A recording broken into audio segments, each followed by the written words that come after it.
Shalom et bienvenue de retour en Israël avec Aline.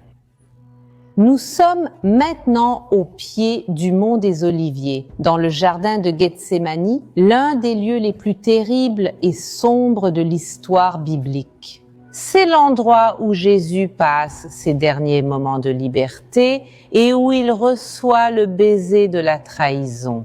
Aujourd'hui, nous suivrons les pas de Jésus et de ses apôtres. Nous verrons les lieux où l'histoire s'est réellement déroulée, y compris l'endroit où Jésus a sué des gouttes de sang. Nous découvrirons également le Gethsémani souterrain. Nous aurons un accès spécial pour vous montrer toute l'histoire et l'archéologie de ce lieu. Alors, si vous êtes prêts, commençons.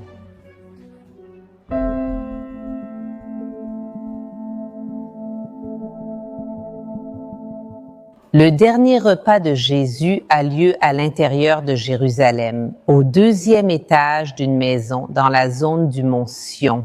Et il est écrit dans la Bible qu'après avoir terminé leur repas, après avoir fini de chanter les hymnes, Jésus prend ses disciples et ils vont au-delà du ruisseau du Cédron vers un jardin, le jardin de Gethsémani.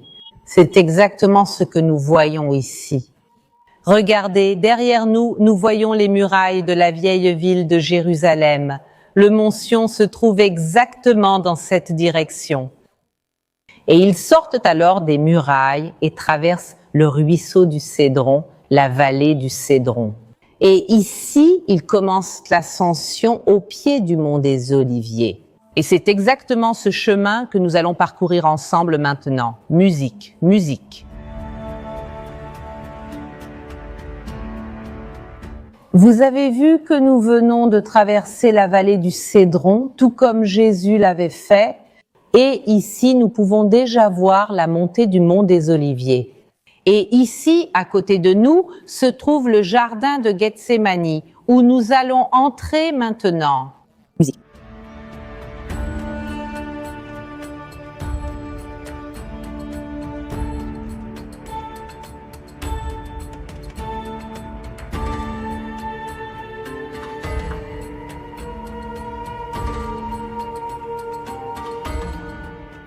Jésus était avec 11 de ses apôtres. Quel apôtre ne traverse pas le ruisseau du Cédron?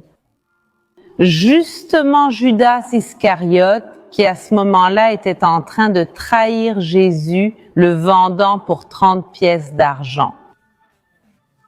Cependant, même parmi les 11 apôtres, tous ne reçoivent pas l'honneur d'entrer ici.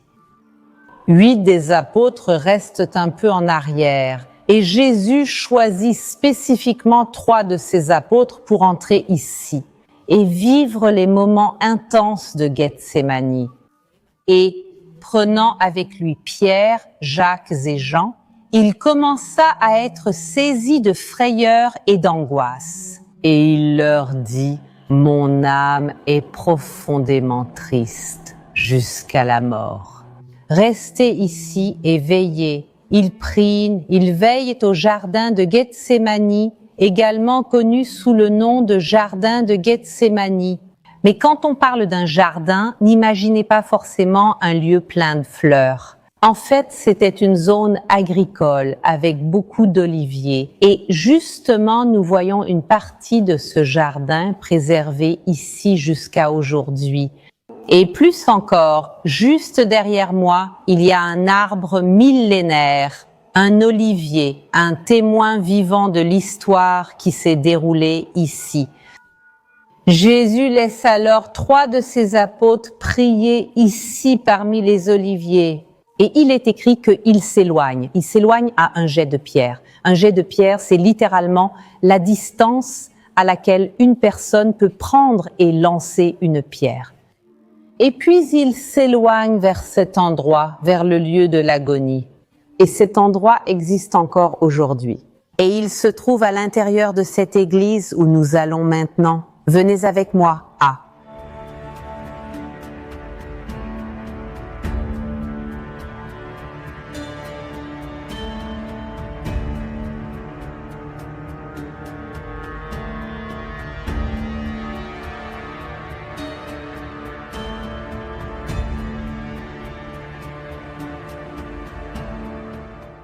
Nous sommes à l'intérieur d'une église moderne. Cependant, si vous venez ici avec moi, nous pouvons voir cette pierre qui est séparée au sol. Elle est d'origine de l'époque de Jésus et elle avait été préservée ici, à côté de l'autel. Ceci est la pierre de l'agonie à laquelle Jésus s'est éloigné à un jet de pierre. Il choisit cet endroit. Et ici, il va entrer dans cette grande agonie, dans cette souffrance. Parce qu'il sait exactement ce qui va se passer dans peu de temps. Il sait pour la trahison, la via dolorosa, la crucifixion et sa mort douloureuse. Et pour cette raison, son agonie est si intense qu'il en vient à suer des gouttes comme du sang.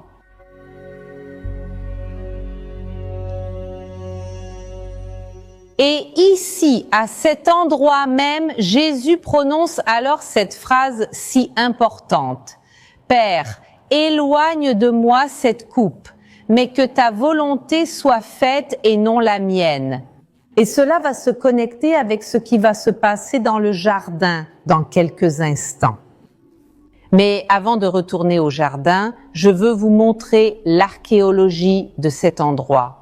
C'est la question à laquelle nous voulons répondre. C'est comme une église moderne construite en 1919, il y a un peu plus de 100 ans. Comment pouvons-nous savoir que nous sommes au bon endroit biblique pour une histoire qui s'est passée il y a environ 2000 ans? Et justement, si nous regardons ici en bas, nous voyons un sol en mosaïque. Ce sol en mosaïque a 1500 ans. Et il provient de l'église originale qui se trouvait à cet endroit. L'église construite à l'époque byzantine. Il y avait une église ici il y a 1500 ans. Et cela prouve sans aucun doute que ce n'est pas un lieu de culte des 100 dernières années, mais bien de plus de 1500 ans. Des chrétiens prient et adorent en ce lieu. Et une chose que je trouve magnifique qu'ils ont faite, c'est que justement lorsqu'ils ont découvert la mosaïque originale, ils ont reproduit le même motif sur le sol moderne. Connectant l'histoire du christianisme ancien de Jérusalem avec ce que nous avons ici jusqu'à aujourd'hui. Et ici, les amis, nous avons une petite touche du Brésil dans cette église. Lorsque cette église a été reconstruite, les nations chrétiennes du monde entier se sont réunies pour aider à la reconstruire. Et parmi elles, le Brésil. Voilà pourquoi, ici en haut, 2 armoiries du Brésil ont été placées.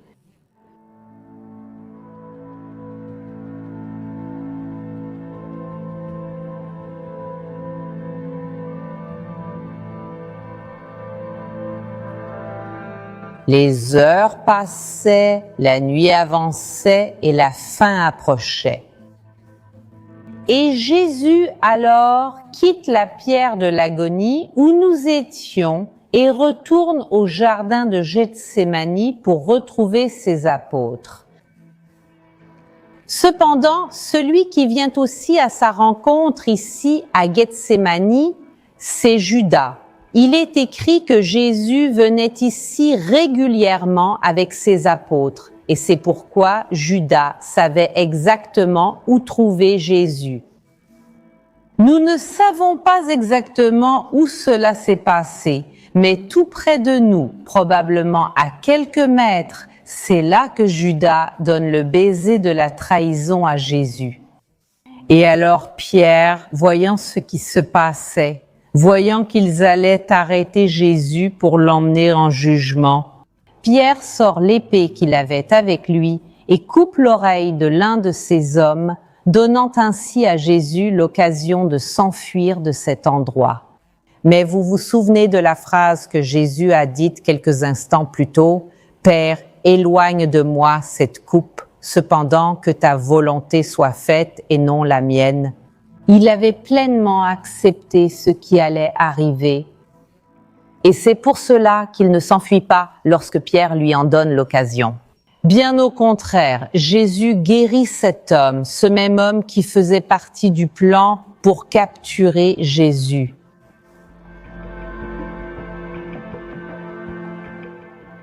Tout cela dont nous avons parlé s'est passé à Gethsémani. Peu de gens savent qu'il y a ici une partie souterraine très importante et pleine d'archéologie que nous allons découvrir ensemble maintenant.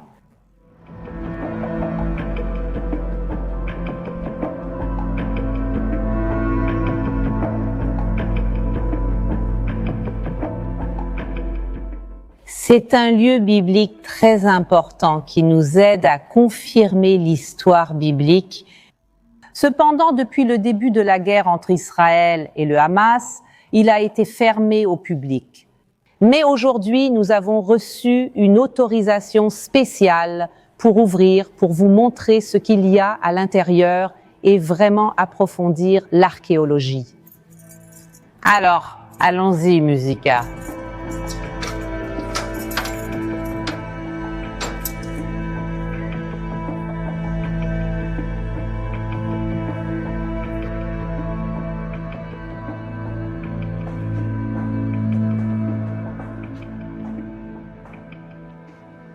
Regardez, c'est incroyable. Nous sommes maintenant vraiment dans la grotte de Gethsémani. Nous pouvons voir les parties originales de la grotte exposées, y compris ici. C'est vraiment incroyable d'être ici. Parce que c'est le vrai Gethsémani, ceci est Gethsémani, ou en hébreu, comme nous l'appelons Gat Shmanim, c'est la combinaison de deux mots. Gat, qui signifie pressoir, et Shmanim, qui signifie huile.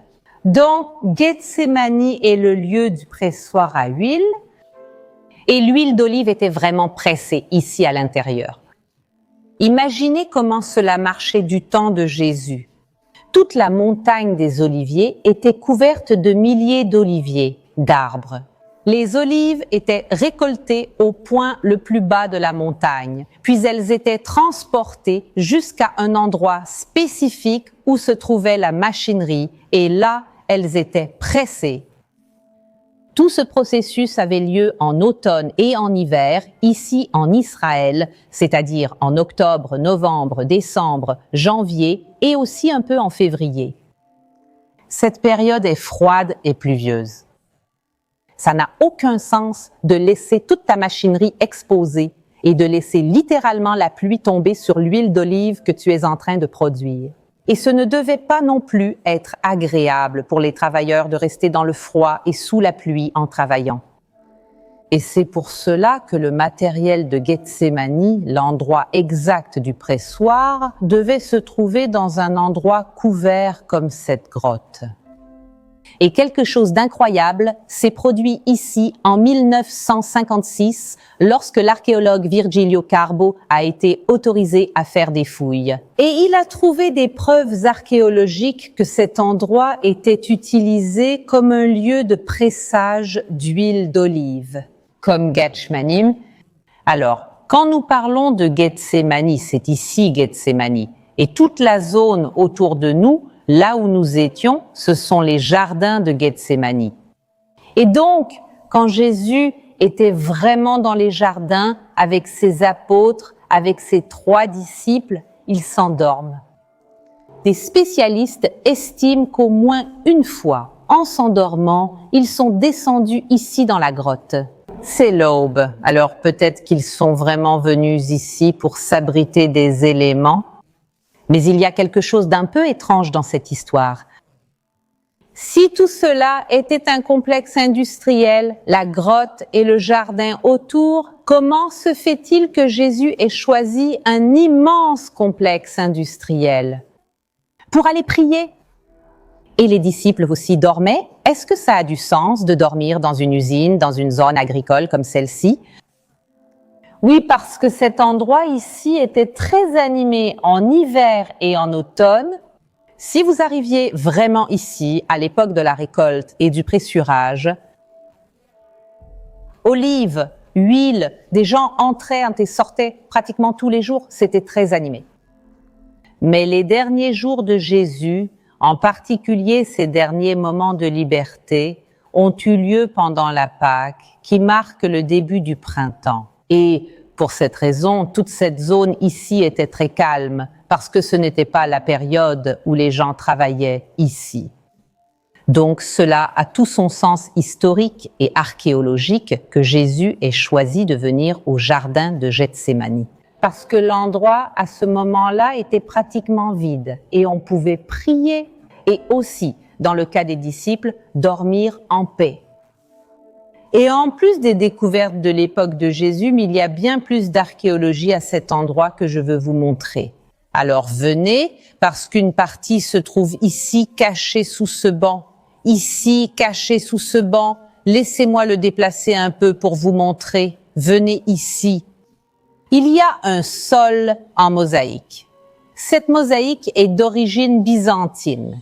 C'est le sol d'une église vieille de 1500 ans.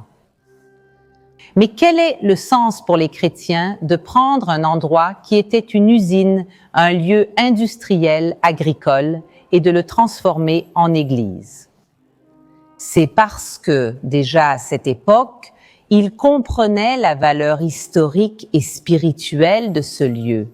À quelques mètres d'ici, Jésus a sué du sang, Jésus a reçu le baiser de la trahison.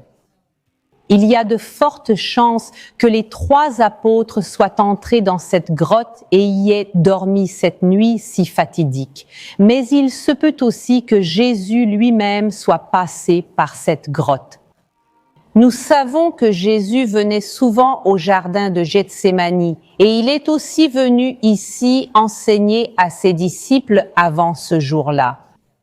Et il se peut que depuis cet endroit, le lieu qu'il ait choisi ait été la grotte, un endroit privé, mais aussi à l'abri des éléments de la nature. Au plafond, nous pouvons voir ce qui ressemble à des étoiles ou des fleurs dessinées.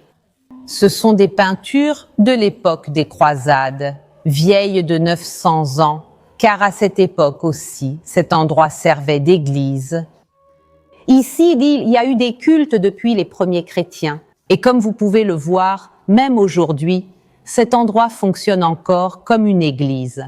Et je veux vous montrer encore plus d'archéologie. Venez avec moi.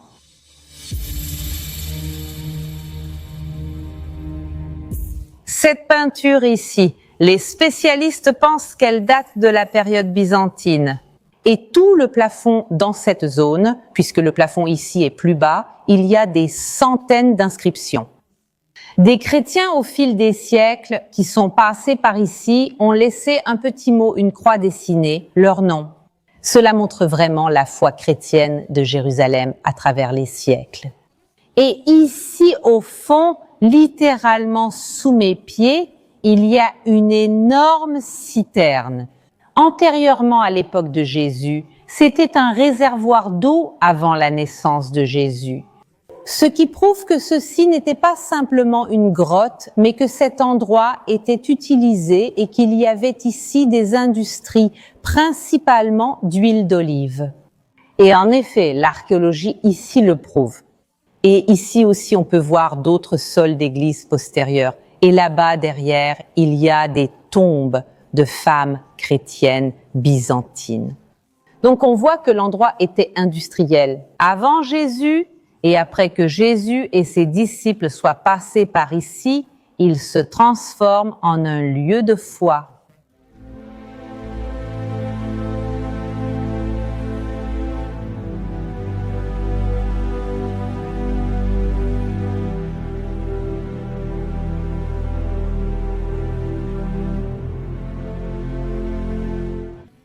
Encore une découverte archéologique dont je dois vous parler, qui est vraiment inédite. Il n'est même pas ouvert au public, il est en cours de fouilles archéologiques. Maintenant, juste derrière ce mur, à quelques mètres d'où nous sommes, des fouilles archéologiques de sauvetage sont en cours pour la construction d'un bâtiment. Et là, on a trouvé une mikvé, un bain rituel juif. Cela se connecte directement avec Gethsémani. Écoutez bien, un bain rituel juif était l'endroit où les Juifs se purifiaient, et il y en a plusieurs comme celle-ci à Jérusalem. Cependant, elle se trouve normalement à l'intérieur de la ville. Il n'est pas logique d'avoir une mikvé au milieu d'une zone agricole. Sauf s'il s'agissait d'un lieu de pressage d'huile, un lieu de production d'huile d'olive pure, qui pouvait aussi être utilisé pour le temple de Jérusalem. Justement, Gethsémani. Parce que selon la tradition juive, ceux qui produisaient de l'huile d'olive et surtout de l'huile pure devaient eux-mêmes être purifiés. Et c'est pourquoi ce que nous pensons qui se passait, c'est que toute cette zone était une plantation d'oliviers. Ici, elles étaient rassemblées.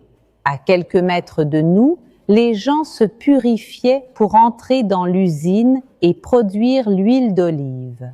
Et ceci est encore une preuve archéologique que nous sommes vraiment à Gethsémani, à l'endroit précis du mont des Oliviers où l'huile d'olive était produite. Mais surtout, c'est ici qu'a eu lieu, on peut dire, la presse de Jésus, son agonie. Le baiser de la trahison est là où véritablement commence sa passion.